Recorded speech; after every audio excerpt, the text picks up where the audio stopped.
Franchement, en 50 ans de carrière, j'ai jamais vu ça. Moi, j'ai jamais vu ce phénomène consécutif.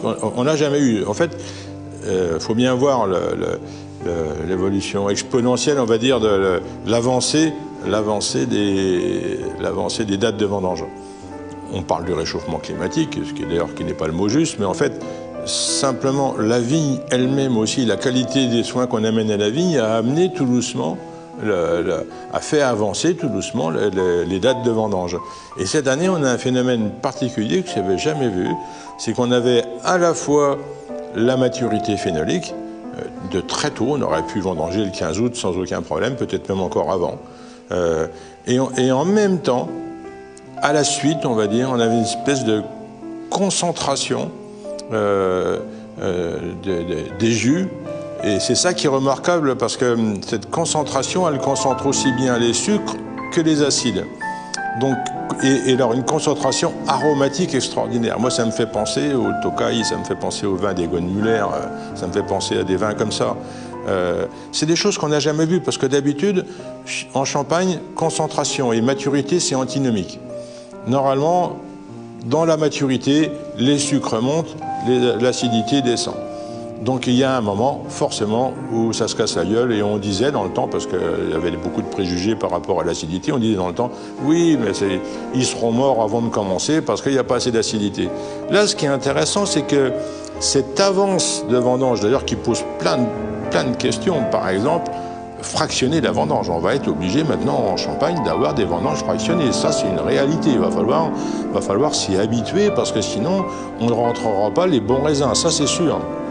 Mais au-delà de ça, il y a ce côté maturité phénolique et concentration. C'est-à-dire qu'en fait, les raisins sont mûrs, les rafles sont mûres. On goûte les pépins, ils sont mûrs, les rafles commencent à mûrir. Et nous, on l'a bien vu, cette année, on a fait des coteaux champenois rouges à Hossé qui sont faramineux parce que les rafles sont mûres et après, on a la concentration. Il y a une superposition, alors c'est pas comme ça, c'est pas l'un après l'autre, c'est une superposition, mais l'un ne contrarie pas l'autre. Et ça, je n'ai jamais vu ça, en 50 ans de carrière, je n'ai jamais vu ça. C'est une première. Et alors après, on va, bien sûr, quand c'est bon, donc tout le monde va dire c'est bon, forcément.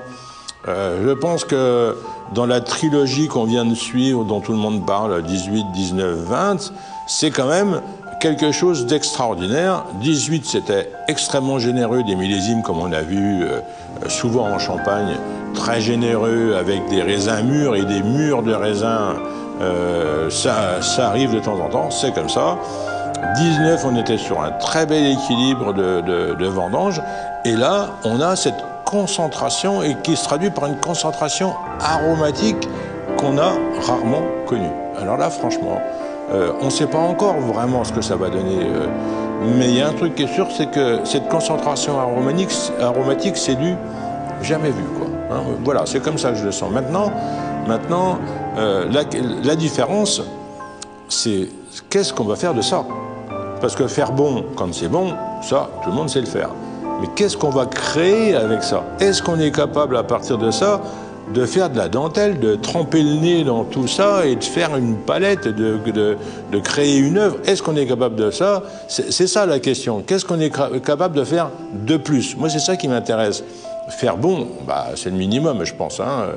Mais qu'est-ce qu'on peut faire de plus? C'est une obsession. L'excellence, c'est une obsession parce que c'est dans le détail comment on va traduire ce qu'on nous donne. Si c'est simplement pour faire de l'artisanat d'or et de faire un beau vin avec des beaux raisins, bah oui, ça tout le monde sait le faire. Enfin, maintenant il y a beaucoup de monde. Hein. Donc maintenant, qu'est-ce qu'on peut faire de plus? C'est ça qui est important.